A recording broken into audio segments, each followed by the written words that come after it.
Tamashii Nations have revealed the official image of the third and final Unmasked Spider-Man head sculpt for their upcoming No Way Home line. And this has been highly anticipated since they dubbed this release as the integrated suit, the final battle edition. So here it is, the look of Peter Parker, the Tom Holland version from that final fight with Goblin. And the thing we noticed here is the scratches and the damage to the face sculpt. The colouring still seems a bit light, it's not a dark red or anything. Of course, subject to change in the final product.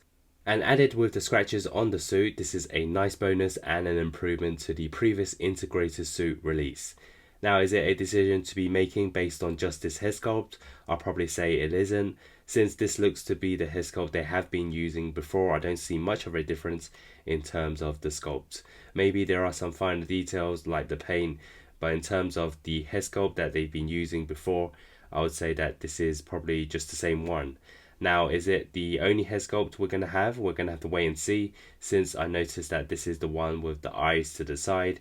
And I think most of the time SH Figuarts would prefer to have one that's looking straight on. And they have a release for the Tobey Maguire edition, of course, and that will have two unmasked head sculpts. So for this one, maybe we'll get the same. And I personally would have preferred a totally new head sculpt. I just never disliked the old ones. I just thought it needed improvements. And since this was highly anticipated and making this as the exclusive Final Battle Edition, I thought we'll get a new head sculpt, kind of like what they did with the Iron Man Endgame versions. So overall, having all three Spider-Mans together is probably the most important thing. And these unmasked head sculpts will be just bonuses for those iconic poses. And another thing I want to discuss is the Tamashii Nations event, where they had some exciting reveals for the upcoming year as well. Kicking off with the DC Comics, a Black Adam figure was on show, and this was expected to get a release since this is the movie that has generated a lot of hype, a new era for the DC universe, and with The Rock of course finally being able to be on the superhero stage. I'm not sure if this is a prototype just based on the head sculpt. It seems as though they've got the light up eyes, but the face seems a bit pale for me. Maybe we'll be seeing something different in the final product. But you can see that most of it is done in terms of the costume, the sculpt, the paint, the cloak. And it seems as though it's a removable one. So, of course, many different poses this figure will do. And I'm excited for this. I think it looks great. It's the second The Rock SH Figuarts we've had since I did get the SH Figuarts WWE line. This figure is going to be very important in terms of the sizing. I think SH Figuarts has always been known to be a lot smaller. Of course, for The Rock, he needs to be a lot more bulkier, more muscular. So we're going to have to wait and see for this one as well. Will they give us other characters? I'm not sure, since they didn't do that for the Batman or the Suicide Squad lines. I just hope they will include the multiple head sculpts and effects for even more posability for this figure. And for the Marvel movies, the Carnage figure was announced for the Venom Let There Be Carnage. And this was always going to be on the cards to get a release, since the Venom figure is coming out very soon. And I think this looks stunning, especially next to Venom. These two certainly are made for each other, as you can see with that church in the background. So Carnage with his tentacles looking very menacing. And I think if you're not a fan of this movie, you can still get it just for the look of these villains. So for me, I personally like the Venom figure. But once I do have, of course, that one, it'll be very tempting to get Carnage as well. They also had some Tecon Avengers display, which included the Black Panther figure. And this line is something very different. If you like that kind of animated style mixed in to give it that futuristic, robotic looking Avenger, then this is definitely for you. And for their anime line, of course, Tamashii Nations have revealed a ton of Dragon Ball figures.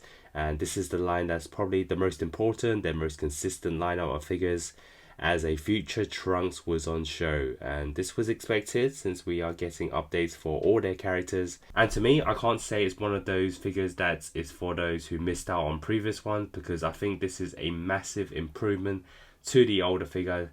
So a lot of fans would want this as an update. This time you get the Super Saiyan form, the normal form, all rolled into one. And everything from his jacket to the belt to the sword, it looks to be sculpted very well.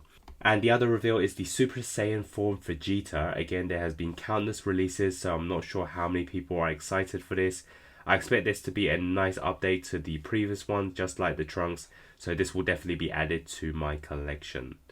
And they've also shown us the Dragon Ball movie superhero figures on display, having already got a line of figures previously. And I liked what I saw of the movie, so these are great representations, and I'm sure there's more to come on the way. And staying on anime, finally One Piece gets an update. This has been a long time coming. While Tamashii Nations gives us anime updates for Dragon Ball, Naruto, One Piece is one of the ones that's been out of the frame for years. So it's difficult to find the old figures now, so this is great news for One Piece fans. You can see they've shown us Luffy in 4 different faces to give it that flexibility in the posing.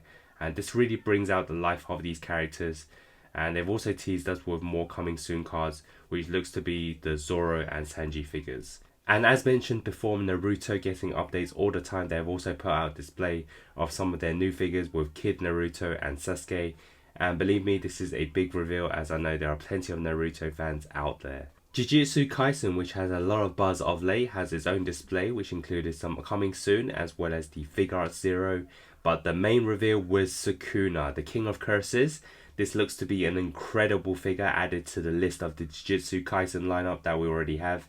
And this is going to be a big release. Also on display, we also have Chainsaw Man, which is based on the manga and it has its own series. I don't know much about this, but the figure looks incredible in terms of the details, and I'm sure fans of this will love the way this figure has been made, and with all those different poses as well.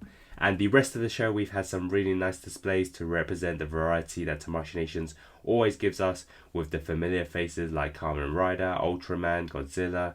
Sensei figures look incredible, and now I know why these figures have so much value. So that's some of the reveals we've had so far, plenty to look forward to. Of course, if they do give us more updates and new releases, I will definitely bring you those news. Thanks for watching and hope to see you next time.